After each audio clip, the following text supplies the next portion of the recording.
This isn't a podcast, it's a sportscast.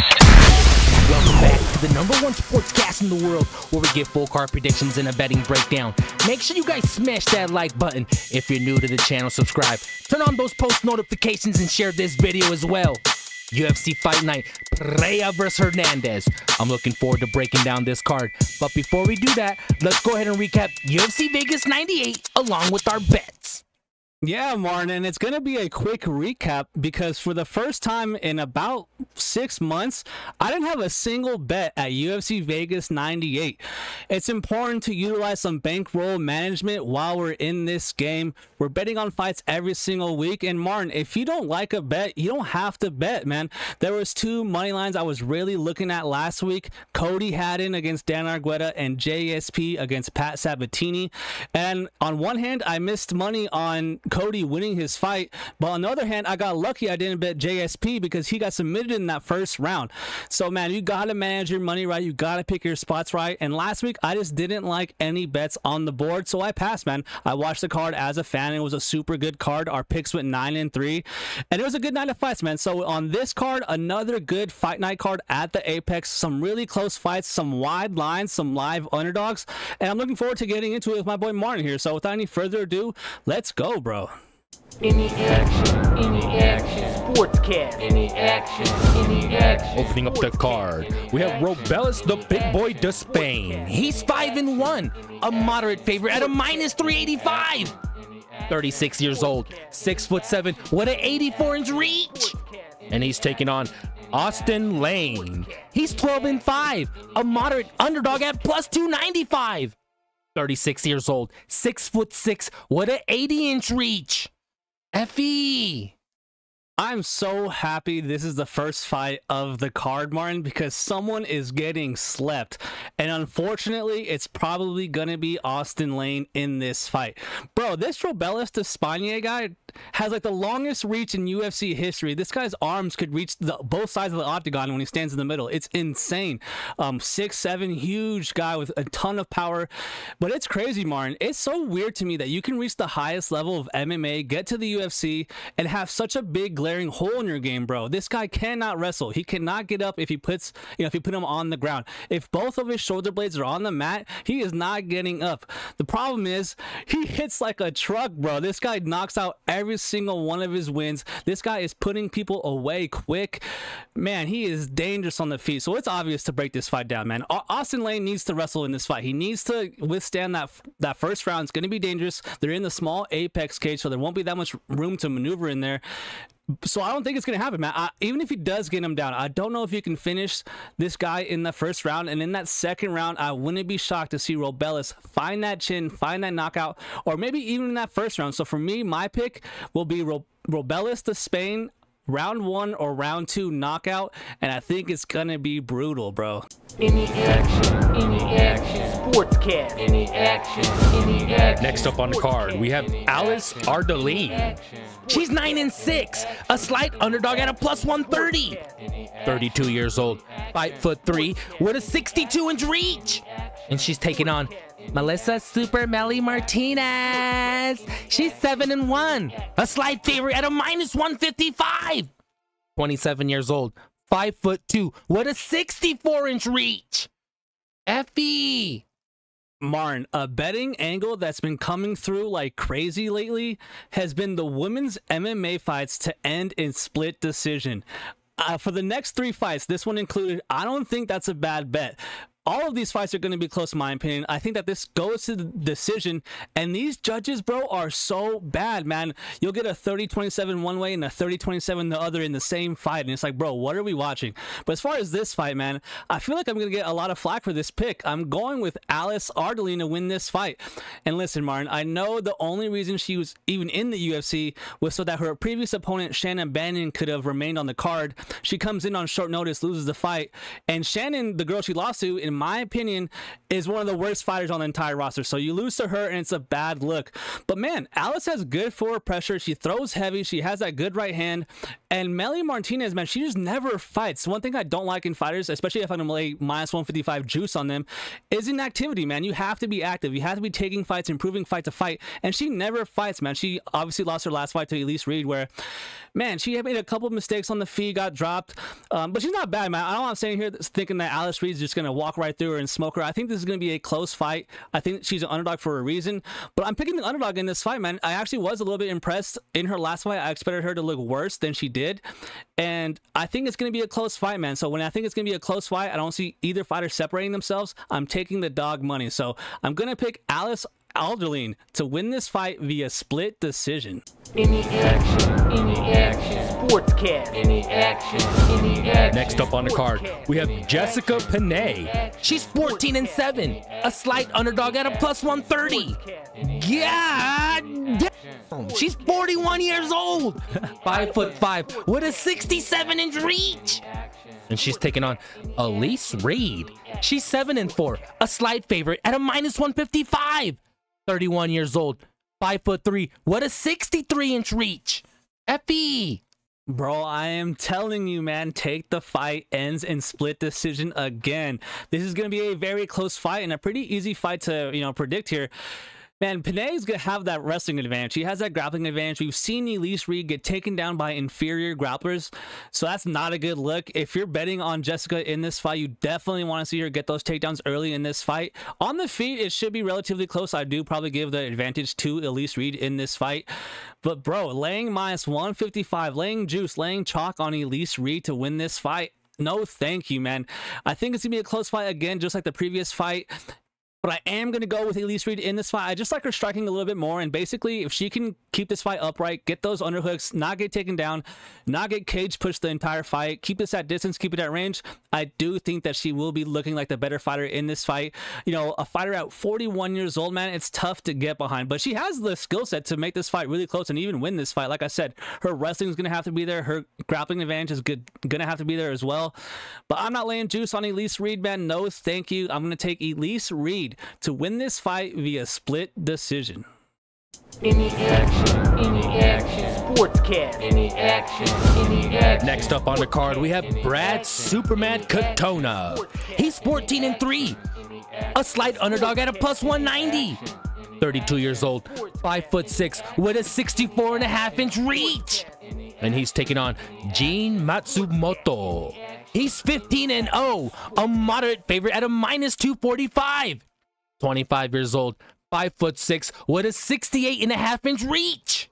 Effie.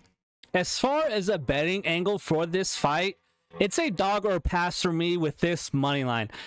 I am picking Gene Matsumoto to win this fight, but man, over minus 200 in this fight is a little bit too much. I respect Bakatona, man. This guy is well-rounded. Good grappling, good striking, good output, good volume, good cardio. And to me, the most important thing is he's cerebral, man. This guy on The Ultimate Fighter was a little bit annoying, I'll give him that. But man, he was asking all the right questions, man. He was asking to watch tape. He wanted to study his opponents. This guy was all about it. I really liked what I saw from him on The Ultimate Fighter. And obviously he goes on to win. And he's just skilled, man. Very quick on the feet, can throw in combinations, good distance management. But Gene Matsumoto, man, seems like he's a real problem, man. This guy can grapple very good off his back. He's a Brazilian Jiu-Jitsu black belt. And on the feet, man, he can crack. This guy has very good speed. In my opinion, he does at times become low output, which I don't like. I want him to throw a little bit more. I want him to be the one pressing forward, taking the center of the octagon a little bit more. He's a little bit too comfortable getting pushed back, trying to counter because he's, very quick. So at that, price range, minus 200 or higher, I feel like there's a little bit too much. I won't be betting on Gene to win this fight. I am picking him to win this fight. And again, Martin, this kind of feels like a fight where the UFC has an A side. They have a guy that they want to win. In my opinion, that's Gene Matsumoto in this fight. And a guy that they don't really care about pushing forward, making a big star in Brad Katona, man. Brad Katona, we all know this guy, super veteran at this point, was in the UFC, out of the UFC, comes back an Ultimate Fighter, now he's back in the UFC. I mean, he's experienced, man. This guy's a veteran, been around the block. And that's kind of tricky when you're betting on the young prospect here, man. So Gene Matsumoto should be able to deal with the striking of Kutona well on the feet. If he does, have to defend takedowns, I trust him there as well.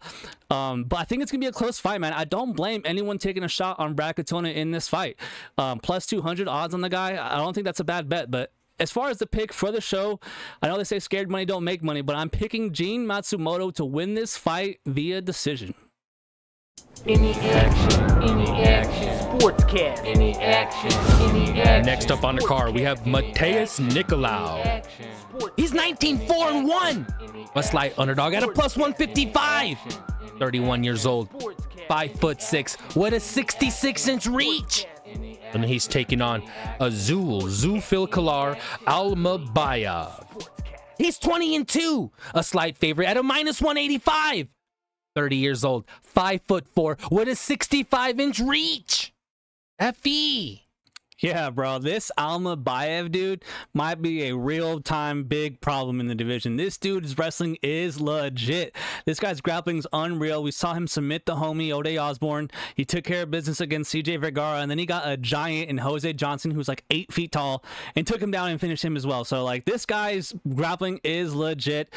But, man, I like Matheus Nicolau as a fighter. I know the UFC stats are sometimes wrong. Like, he's listed as 5'6", but I swear he's bigger, man. This guy is big for the division. A lot of times in his fights, he's, quite frequently the bigger fighter. And he's pretty much well-rounded in every area. If he gets taken down in this fight, which I do think is going to happen, he's going to be calm on the ground. He's not going to rush. He's not going to put himself in a bad spot. He's going to, if anything, overestimate his jiu-jitsu, man. I feel like he's going to fall in love being off the back, getting too comfortable off the back, spending too much time on the back in this fight. In that range, he does have good lateral movement when it's on the feet. He circles big time in the octagon, but we're in the small apex cage, so there won't be that much room, to work with here.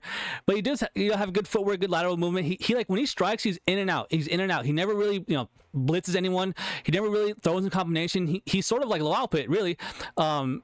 And I do think that he can hurt Azu in this fight, man. He is long, like I said, tall for the division, and he can crack. But, man, when he fought his last fight against Alex Perez, the moment that Alex Perez got inside that boxing range, he slept him bad. He's on a 2-fight losing streak, so it's not looking too good. And, again, it feels like the UFC is trying to hype someone up. They're trying to get Azu Almabayev a good, legit win on his record, and start promoting him from there. So, man, it's going to be a good fight. I believe Martin said he's a little bit over a minus 200 favorite.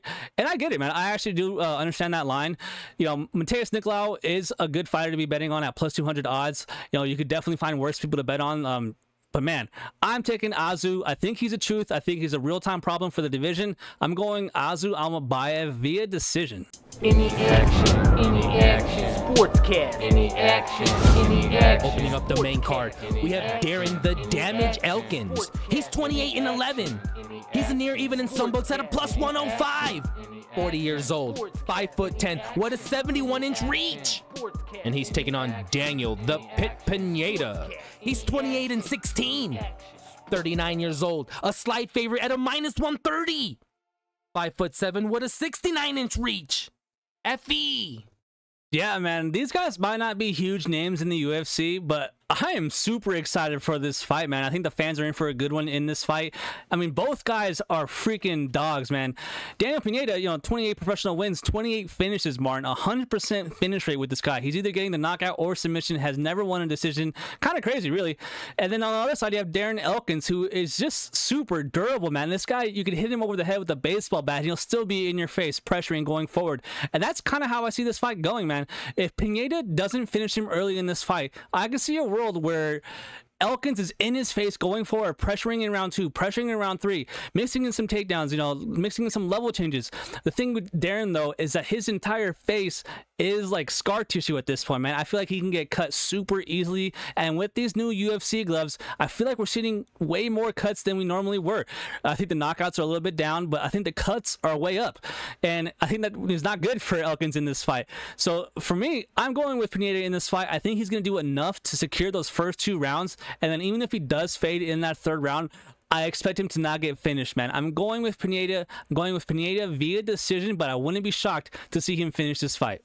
Any action, sportscast. Any action. Next up on the card, we have Jake White Kong Hadley. He's 11-3. 28 years old, 5'7", with a 70-inch reach. And he's taking on Cameron, the baby-faced killer Smotherman. He's 11-4. He's 27 years old, 5'9" with a 69-inch reach. FE. Yeah, man, a tough spot here for the young Smotherman in this fight. A little bit of a backstory with this fight. Jake Hadley was actually supposed to fight Brady Heaston in what was going to be a banger of a fight, man. That was going to be a real good test for Brady Heaston. I was going to pick Brady, so I guess White Kong's opponent technically to win that fight. But now Jake Hadley is getting a guy on super short notice, Martin. This fight got booked like 8 hours ago. There's not even odds out for this fight, but if I were to guess, you guys, I would guess that Jake Hadley is going to be close to a 3-1 favorite in this fight. For one, I think he's a better fighter. For two, the scenario going down with Smotherman is tough, man. This guy flew to Abu Dhabi to corner his teammate and then gets the call to take this fight. And he had to fly all the way back, and now he's got to cut weight. It's like, bro, that's not looking good. But as far as the stylistic matchup here, I mean, Hadley is good, man. Even that's funny I mentioned that because Hadley missed weight in his last fight too. But the way he fights, he's skilled, man. A good grappler and a very quick, dynamic striker. And I don't foresee Smotherman having the ability to take down Hadley over and over and over again. That's how we've seen Jake lose his fights. And Jake was preparing for a very good heavy wrestler in Brady Heaston. So if anything, if Smotherman tries to implement a grapple heavy game plan, I think it might make him tired earlier than it should be. And I think that Hadley will be ready. I think that Hadley is pretty safe anywhere in this fight. But credit to Smotherman for even taking this fight, man. That's super badass. But I don't think it's going to help here, man. I'm going with Jake Hadley. I do expect him to be a big favorite. I wouldn't be shocked if he finds a submission in this fight. But for me, I'm going Jake Hadley via decision. Any action, sportscast. Any action. Next up on the card, we have...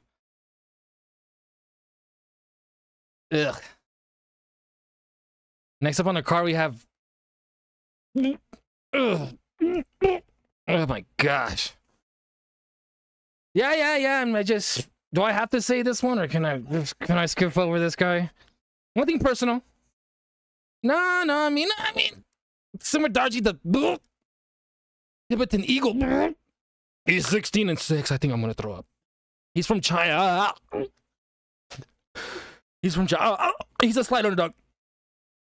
And he's taking on Charles the Energy Johnson, baby. He's from America. He's a moderate favorite at a -210. He's 16-6. There we go, baby. I feel better now, baby. He's 33 years old, 5'9" with a 70-inch reach. I feel better now. FE. Absolutely, bro. Let's go Energy Johnson in this fight. No offense, man, but Sumer Darji is a savage, man. He put on one of the craziest fights of all time, one of the craziest rounds of all time. But, bro, I think Charles Johnson is safe everywhere in this fight. Do I see a scenario where Sumer Darji can outstrike Charles Johnson? No. Do I think he's a good striker? Yes. But do I think that he can get the better of Charles Johnson for 2 out of 3 rounds? I don't see it, man. If anything, I can see Charles Johnson implementing some level changes in this fight, really working the takedowns on Sumer Darji, which then opens up his striking, man. Charles Johnson... I'm actually really high on this guy. I really like him as a fighter. He, had some weird matchups early on in his career. Got a bunch of tough fights. But lately, man, 3-fight winning streak. And his last fight against Joshua Venn, he came through big time, man. Joshua Venn, we all know, young, up-and-coming prospect. And he slept him, man. He throws a double jab, uppercut, night out, dude. The guy's legit. I do like Charles Johnson, man. But the thing is... Man, -200 on Charles Johnson, that's tough, man. I do foresee this fight going to decision, but I just think that Charles Johnson has the skill set to win every round. Sumer Darji is a very good striker, very powerful on the feet. I respect him in that for sure. He's a warrior. We all know his durability. This guy will go to the end of the earth to fight for your money. But, bro, I'm going with Charles Johnson, via decision. But it's actually kind of crazy to see him as a big favorite finally in the UFC. I think it's warranted, though. Give me Charles Johnson via decision. Any action, sportscast. Any action. In the co-main event, we have Rob Font. He's 20-8, a moderate underdog at a +215. He's 37 years old, 5'8", with a 71.5-inch reach. And he's taking on Kyler, the red pill or blue pill Matrix Phillips. He's 12-2, a moderate favorite at a -280. 29 years old, 5'8", with a 72-inch reach. FE. Now, Martin just said that the line opened at minus 280. And let's pump the brakes because currently Kyler Phillips is minus 450 in this fight. That's crazy to me, man. Is Rob Font injured? Is he fighting with one arm like he did against Sandhagen? Because, bro, that's crazy. Listen, I think Kyler Phillips is going to win this fight. I do think this is the right time to catch Rob Font in his career for Kyler Phillips. And I am a fan of Kyler Phillips, even though he got caught with steroids. I'm going to, brush that to the side. He's a skilled fighter, man. Good striking, decent grappling, and the thing with him is that he falls victim to the spins, Martin. He'll throw spinning head kicks, spinning back fists, spinning wheel kicks, flying knees. This guy throws a ton of random stuff in where he doesn't really need to. If he just stays composed, in my opinion, it would help him out big time. But Rob Font, man, he's only losing to the top of the division, man. I know in his last 5 fights, he is 1-4. He's on a 2-fight losing streak. And in one of those fights, he lost to a guy with one arm. And he was getting taken out over and over and over again by Corey Sandhagen, which I definitely did not like. But Rob Font will forever have that jab. He's a very good, slick boxer. But I do think it's the right time for Kyler Phillips. I think that he will win this fight, ascend further in the rankings here. And it's just going to be a tough night for Rob Font. But, bro, like I said at the beginning of the breakdown, minus 450, bro. That is just crazy. Kyler Phillips has never done anything to warrant that over a guy like Rob Font.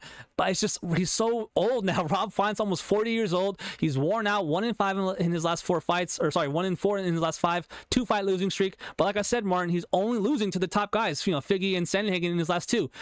Man, I think Kyler Phillips wins this fight. If he doesn't finish Rob Font, I can see this being close, guys.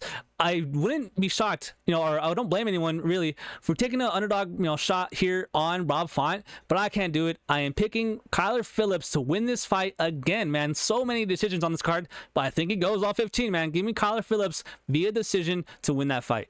Any action, sportscast. Any action. In the main event of the evening, we have Michel Dimalador Pereira. He's 31-11, a slight underdog at a plus 130. 31 years old, 6'1", with a 73-inch reach. And he's taking on Anthony Fluffy Hernandez. He's 12-2, a slight favorite at a minus 160.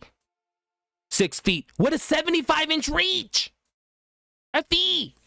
Straight banger of a main event. I am so excited for this fight because we have a classic clash of styles, man. Pereira, super, fast starter, dynamic striker, heavy striker, dangerous striker.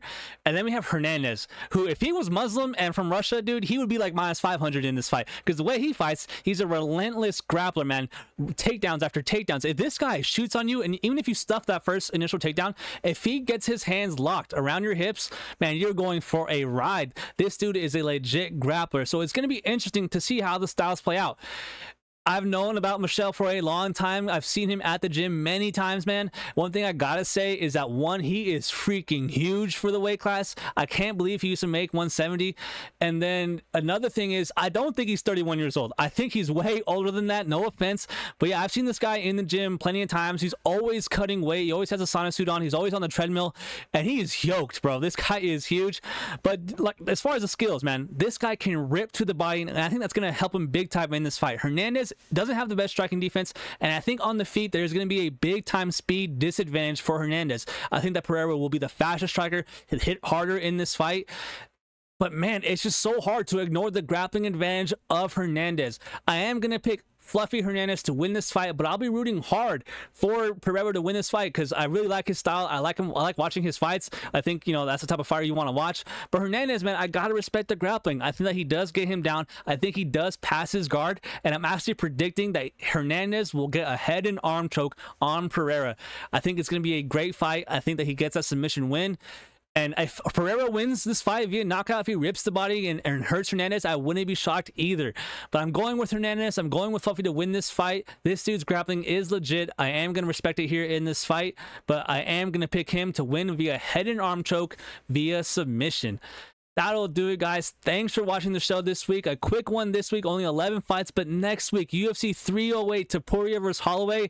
Bro, expect Martin to be giving out those picks big time on that card. We're going to win a ton of money. I am super excited. Best card of the year. And, bro, I think we're going to hear and still on that main event. But thanks for watching, guys. Hit that like button. Hit that subscribe button. We'll see you next week. Peace. Any action, sportscast, short.